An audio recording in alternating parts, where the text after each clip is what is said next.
भेड़िए और सारस की कहानी।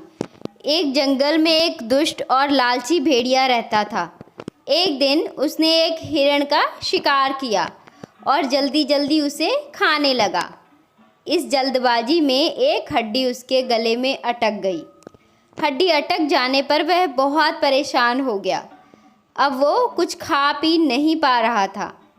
उसने हड्डी निकालने की बहुत कोशिश की पर निकल नहीं पाया। उसने किसी से सहायता लेने का सोचा।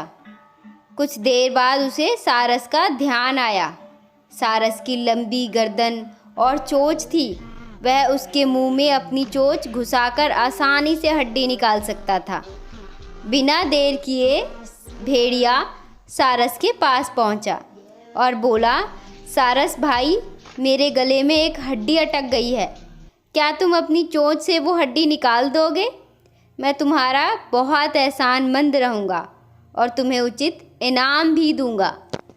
सारस पहले तो भेड़िए के मुंह में अपनी चोंच डालने से डरा, लेकिन उसे भेड़िए पर दया आ गई और वो तैयार हो गया।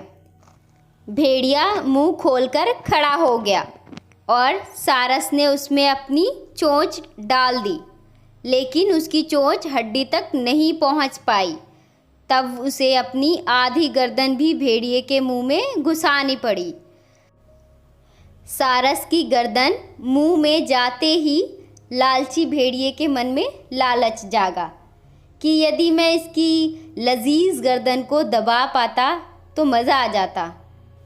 लेकिन उस समय उसे अपने गले में फंसी हड्डी निकलवानी थी, इसलिए वह मन मारकर रह गया। कुछ ही देर में सारस ने उसके गले से हड्डी निकाल दी। हड्डी निकलते ही भेड़िया जाने लगा। उसने सारस को न धन्यवाद दिया और ना ही इनाम। सारस ने उसे कहा, मेरा इनाम कहाँ है? तुमने कहा था कि तुम इस काम के बदले मुझे इनाम दोगे। भेड़िया बोला, एक भेड़िए के मुंह में अपनी गर्दन डालकर भी तुम सही सलामत हो, क्या ये तुम्हारा इनाम नहीं है? इतना कहकर भेड़िया चला गया और सारस मुंह लटकाकर खड़ा देखता ही रह गया। तो इस कहानी से आप क्या सीख लालची और दुष्ट व्यक्ति से कभी कृतज्ञता और पुरस्कार की अपेक्षा नहीं करना चाहिए और ऐसे से सतर्क रहें, सावधान रहें, कभी भी धोखा मिल सकता है। तो यदि आपको मेरी कहानियाँ पसंद आती हैं तो मेरे चैनल को सब्सक्राइब करें, वीडियोस को लाइक करें और अपने फ्रेंड्स के साथ भी शेयर करें। So thank you so much.